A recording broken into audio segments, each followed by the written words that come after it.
Hello दोस्तों, आज के इस वीडियो में हम आपको बताने वाले हैं फ़िशिंग क्या है। आप अक्सर सुना करते होंगे कि किसी का फेसबुक आईडी हैक हो गया है, तो किसी का ईमेल आईडी हैक हो गया है, तो किसी का कुछ और अकाउंट हैक हो गया है। इसी हैकिंग से संबंधित एक फ़िशिंग शब्द होता है। इसके बारे में आज हम आपको डिटेल से बताने वाले हैं कि आखिर क्या होता है और इससे कैसे बचें।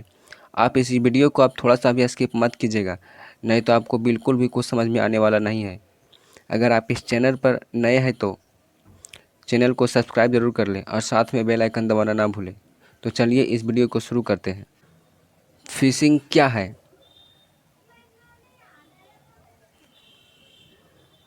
इसके नाम से ही जाहिर होता है कि यहाँ पर किसी मछली को पकड़ने की बात की जा रही है, लेकिन हम सभी जानते हैं कि मछली पकड़ने को इंग्लिश में फ़िशिंग कहते हैं।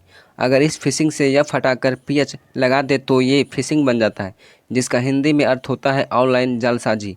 इस फ़िशिंग में भी हैकर चारा फेंक कर मछली पकड़ते हैं, लेकिन ये मछली कोई यूजर या उपभोक्ता होता है। यहाँ पर होता क्या है कि जो अटैकर होता है वह कोई चारा फेंकता है। वो चारा कैसा होता है? जैसे मान लीजिए आपके पास कोई ईमेल आता है। जो ईमेल आपको भेजा है वह ऐसा लगता है कि वह आपको किसी ट्रस्टेड कंपनी जैसे गूगल, फेसबुक, ट्विटर या आपके बैंक ने भेजा है।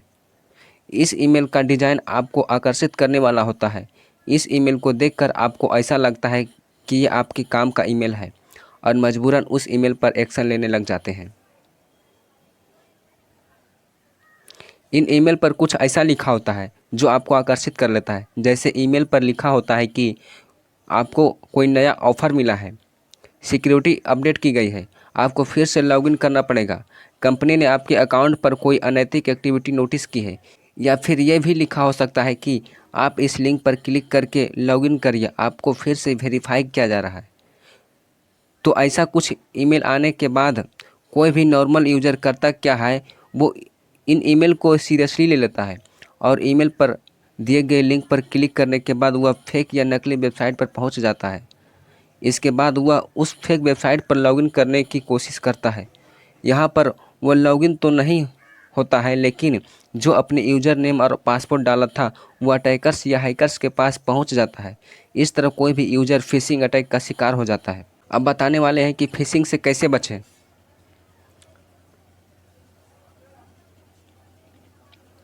फिशिंग क्या है ये तो आप जान गए होंगे। अब आपको बताते हैं कि फिशिंग अटैक से कैसे बचना है। तो अगर आप किसी भी तरह से इसका शिकार नहीं होना चाहते हैं तो आपको नीचे बताई गई कुछ विशेष बातों का ध्यान रखना है। तो चलिए जानते हैं। इससे बचने का सबसे सरल तरीका यह है कि आपको किसी भी अनजाने लिंक पर क्लिक नहीं करना है। आप अपने ईमेल बॉक्स में ईमेल आने से नहीं रोक सकते हैं, लेकिन आप अनजाने लिंक पर क्लिक करने से खुद को रोक सकते हैं। आपके किसी भी तरह के यूज़र नाम और पासवर्ड में आपकी गोपनीयता जानकारी होती है। इसे आपको किसी के अनुरोध करने पर भी नहीं बतानी चाहिए, क्योंकि इस यूज़र नाम और पासवर्ड में आपकी कई महत्वपूर्ण जानकारी होती है। जब भी आप किसी वेबसाइट में जाएं तो आपको एक बार उसके यूआरएल को ज़रूर चेक कर लेना चाहिए, क्योंकि इस बार फेक या कॉपी वेबसाइट की स्पेलिंग गलत या अजीब सी होती है।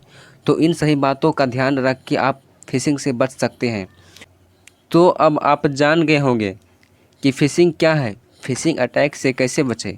यह फ़िशिंग अटैक इंटरनेट में अपराध का जाना माना नाम है, जिसका उपयोग किसी भी उपभोक्ता की गोपनीयता जानकारी जैसे व्यक्तिगत पहचान, यूज़र नेम और पासपोर्ट, बैंक खाते की जानकारी, क्रेडिट कार्ड का नंबर, नेट बैंकिंग के यूज़र नेम और पासपोर्ट, सोशल मीडिया की यूज़र नेम और पासपोर्ट आदि को चुराने में किया जाता है।